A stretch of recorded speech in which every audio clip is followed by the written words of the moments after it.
Hi friends, welcome to RHEL Commands course video series presented by Narendra from Do With Python Technologies. In this video, we are going to see what is SSH and SSHD in RHEL server. Along with that, how to provide passwordless authentication between servers. Okay, let me start the very first concept, that is what is SSH. Basically, it is a secure shell. SSH means secure shell. But it is a network protocol used to access and manage remote servers. Nothing is there, just assume you are having one or any number of servers in your organization. Okay, remote servers you are having, and some server, one of the server you are having a local server, or as of now currently logged in server. So here you logged in. So from here, if you want to connect any one of the remote server, and if you want to do some modifications, or if you want to manage that server from local, okay, in that case this protocol will help us. Okay, how it will help us, we will see that. So the main concept of this SSH is nothing but, in order to manage remote servers from local server, then you have to use this SSH protocol. Okay, then how you can use that, everything we will see. Now this protocol will run by default on this number 22. Okay, then the way why we are using this SSH, the same purpose you can also reach by using telnet also, but there is a difference between these two. What is the difference means? The difference between these two is nothing but, whenever if you transfer some data, okay, whenever if you transfer some data from your local or client machine to remote servers, in telnet the data will be transferred as it is, like a plain text. If you use telnet protocol to transfer your data from client to server, then telnet will transfer your data, but it will be transferred as a plain text. So in that case, someone will come and they can easily hack your data. So that's why we are not using telnet whenever if you want to transfer some data. So instead of that, you can go with SSH. Then how SSH will work? Nothing is there. Whenever if you transfer same data with SSH, your data will be encrypted with the help of SSH.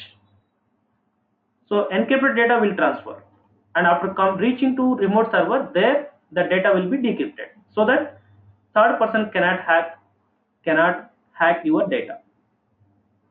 So that is the advantage with the SSH. Okay, then how to use this?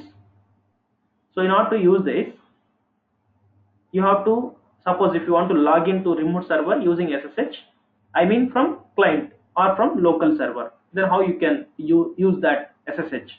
So for that, this is a simple syntax. From localhost or client machine, you should use this command: SSH remote server username and its IP address. Okay, now in order to execute this command, in your hand you should have two things. One thing is remote server user password you should have, and along with that, remote server should authorize your password. Okay, let me explain this on my command line. Okay, I'm going to open my servers. Just assume I'm having 3 servers here. Okay, 1 2 3. So assume first server is your local server or your client, this one, and this one is remote server, and same way assume this is also, assume your remote server. Now from your client or from your local server, if you want to connect with your remote server, first of all you should know that IP address and what is the user you are going to connect with that. Okay, let me clear my screen first.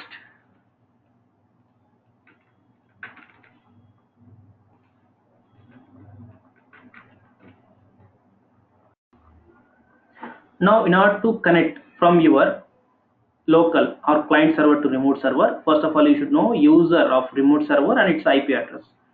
Let me take my first remote server, that is, what is the IP address for that? Suppose this is the IP address for that. Let me copy that, and now I am on my local or client server. Now I am going to connect with that. How I can connect? Simply SSH and its username. So on remote server, this is my username and your IP address of that server. Just enter it. So are you sure you want to connect? Yes. Just write yes. Then it's saying that permission is denied. Okay. Same way. See, of course you should connect with that, but it is denying. Why it is denying? I will explain. Same way, if you go with one more remote server, so initially no server will support this SSH connectivity. You have to do some modification. What is that? I will show. So suppose SSH. Again on third server, I am using my user as EC2 user. As again it is saying that permission denied. Why? Nothing is there. So we discussed that to connect with the remote server, you should have password of your remote server, and also remote server should authorize your password. That means, what is that meaning for that? Means just assume this is your local and these two are remote servers. So in each and every server you are having by default SSH protocol, and we know that that is used to transfer some data with remote server. And this is a one service. In order to run this SSH protocol, you are having in background one daemon or one program or one service that is called SSHD. This service will run your protocol. And suppose you are trying to connect with this server, so you know username of this server and password of that, then you can able to connect with that. But whenever you are trying to connect with that, before this SSH you are having SSHD, the service for your SSH, simple program or simple service or simple daemon for your SSH. So first your service will connect with that. If it is allowing, even though if you are having password and username, it will allow or it will deny. That can be decided by this program. So in order to allow the request coming from outside to your server, you should make something as authorized as yes in this program. So whatever the connection I am getting from outside, just assume this is whatever, maybe any remote server or your local server. So if you are trying to, someone will trying to connect with this and they know password, right, and as well as username, but they can't connect until and unless your SSHD program is authorized that. Nothing is that simple. In this program, you have to make, if someone is connecting to my server, if they are having password, then I should authorize. For that, in this you have to make one option as yes. That meaning, if you make yes, meaning is, if someone is trying to connect with my server, if they are having password, then I can authorize. So for that you have to make some configuration. Okay, that is the concept of SSHD. First we will cover this SSHD, then we will come back here and we will try to connect with the remote server. Okay. Okay. See, you are having SSHD. It's nothing but a simple daemon. Daemon is nothing but like simple program. In Linux server, right? Not only Linux, in Unix like systems, each and everything is each and every service is a program. So daemons or programs, they will run background. In background, we can't see them. Okay, but that will be the purpose of each daemon may be different. So suppose if you take SSHD is one of the daemon, it will serve your SSH connectivity. That's it. So whenever if you are thinking about SSH, you should also concentrate on SSHD. So what is that? Simply your connections from SSH may be authorized or unauthorized. That depends on your SSHD. Okay, now go with that. It is a simple program which will manage your SSH protocol. Okay, so how it will manage means by listening that connections from clients. Clients nothing but from whom you are getting, that is a client. Okay, now for this SSHD, for this program, this is the configuration file and it will be there by default for each and every system in Linux system under etc ssh sshd config. In this file you have to configure one of the option as yes. Okay, let me open my terminal.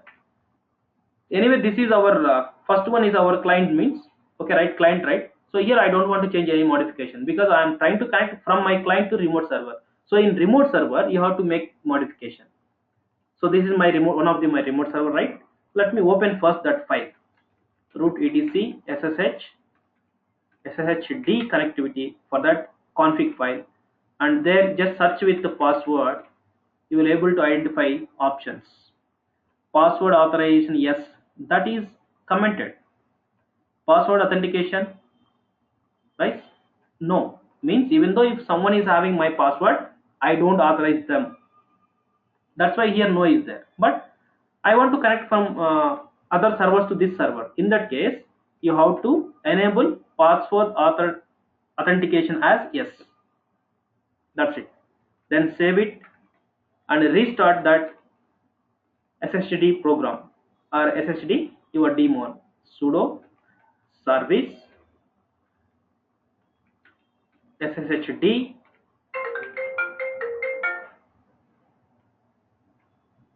then restart. That's it. So it's restarted. Same way I am going to do this modification on one more remote server. So sudo vi root etc ssh, then sshd config. So search with pass there, enable this yes option and disable this no option, and restart this service.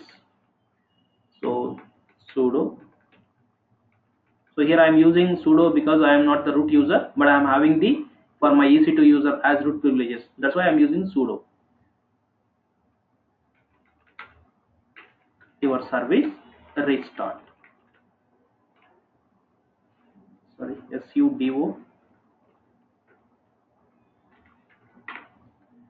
Okay, now it's restarted.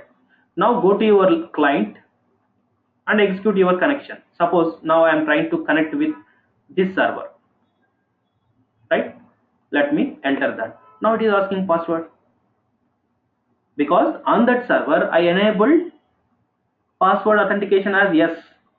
If someone is trying to connect with that server, if they are having password, then they are allowed to connect with that. So for that we enable that option. Now you are able to connect with that server. See, now you are under this server. So from this server, with the help of this connection, in this command, you are able to log in into this server. Now if you observe here, as of now you are under remote server. So suppose if I do some make directory, some remote directory, right? Go and observe that third server. It is there that yes, it's created. Just now it is created from local machine or from client. Okay, so guys, this is the way how to connect with your remote servers. And while connecting with the remote servers, what is the minimum things you should configure? Okay, you should have user password. Along with that, on that remote server, in your SSHD config file, you should enable password authentication as yes. Then only you can able to connect from your client machine to remote server. Okay, so we can connect with this server as well. Let me take this one. And as of now observe here, I don't have any folders, directories. Now I am going to connect with this. See, as of now I am under remote server, third remote server. I need to get out from that. So simply use exit command so that you will come back to your client. Now use SSH, second remote server with its IP address. Sorry, it is not this one.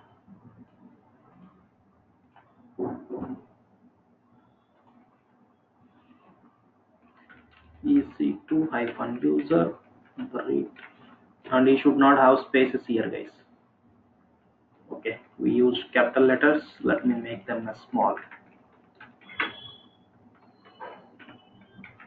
Now if you enter, it is asking password. Now you are able to connect with that server. Okay, now I'm going to check remote directory. Okay, now I am getting out from that server. Now I am under remote or local server or client. So connection closed with that server. Now see, previously you don't have any directories here. Now if you execute ls command on remote server, you are able to see remote directory. So actually this directory was created from my client. That means now you are able to connect from your client to remote servers with the help of SSH. Okay, but assume that in your real time, okay, it's required that sometimes or daily twice, thrice, or maybe daily 10 times if you want to connect with that remote server. So whenever if you want to connect with your remote server, each and every time you should provide password.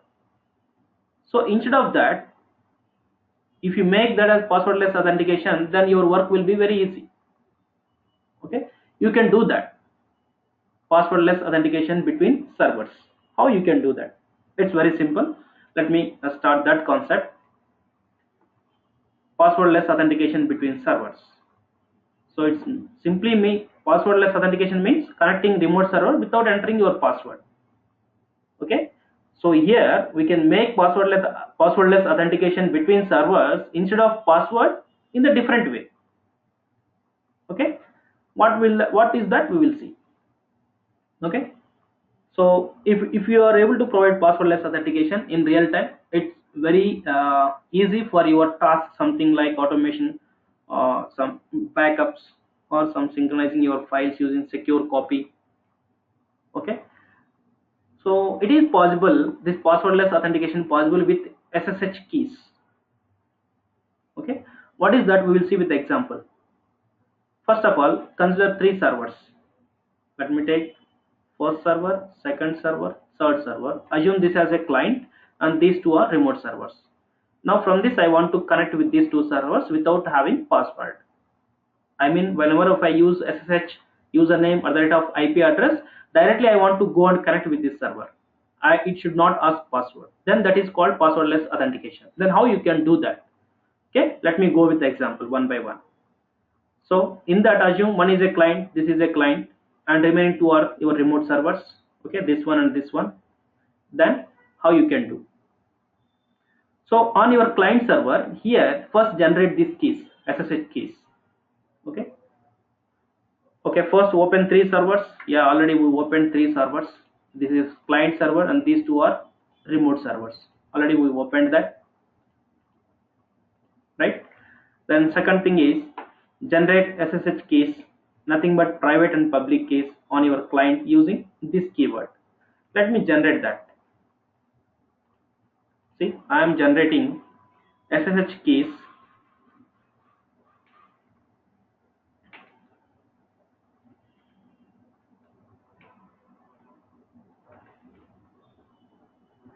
See, it is asking to save the location, but by default this is the location. If you want to store your keys, generated keys in different location, just provide the path, but I am going with the default path. Okay, and enter some passphrase. It's nothing but it will again encrypt your key, and in order to decrypt that you should have again mechanism. So anyway, I don't want to use that. I am going with the default mechanism. Okay, so now if you observe ls-a, by default on all home users, by default you will have this directory, hidden directory .ssh. Now our files are created into that location. Let me go to that. Okay, now I'm going to clear and observe that. So you are having now idrsa.pub. This is a private key and this is a public key. Private key is always with us, public key is with remote servers. Okay, now as of now just I'm going to see on remote servers as well. See, by default SSH is there. Let me move to that. Okay, we don't have any keys.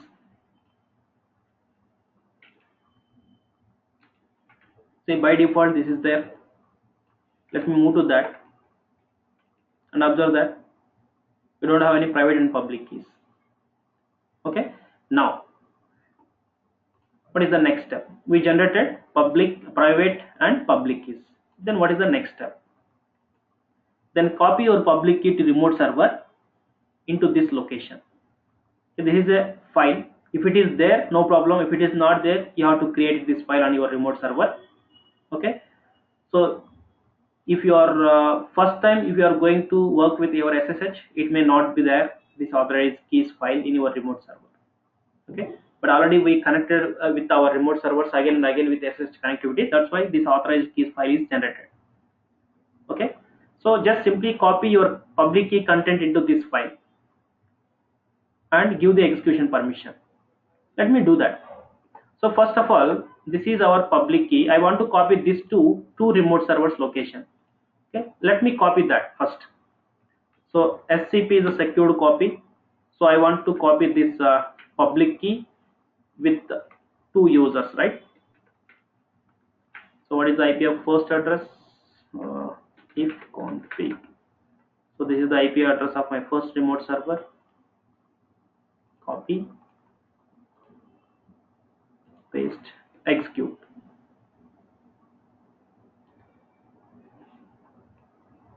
Sorry, we have to provide location as well. So home PC2 user. So in that, with this location, okay, I am copying. Then you have to enter password.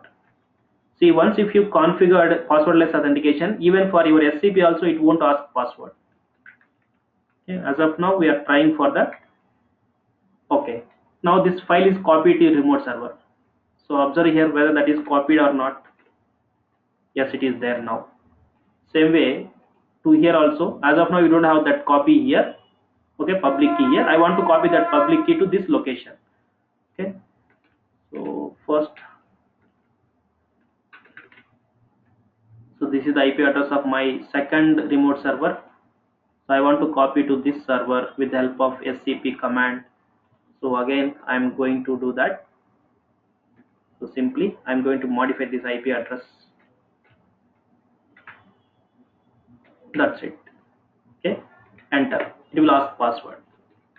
You have to provide that password for that user. Now observe here whether it is there or not. Yes, it is there. Okay, now you have to copy whatever the information is there in that into this file on these two remote servers. This file into this file. Okay, you can do that from client machine itself. You no need to go to remote server and you no need to do that action. From here itself you can do. So in order to do that, first connect to that server. Okay, SSH EC2-user.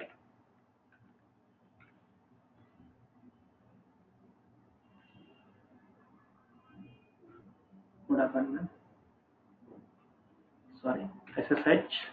Let me disconnect. Cancel that. Now I will. Okay, SSH EC2-user. Okay, for this, what is the IP address? This one. So I'm trying to connect with that to remote location. Okay, so by connecting into this remote location, I will do that modification. So now you are under remote server, right? Observe that cd.ssh.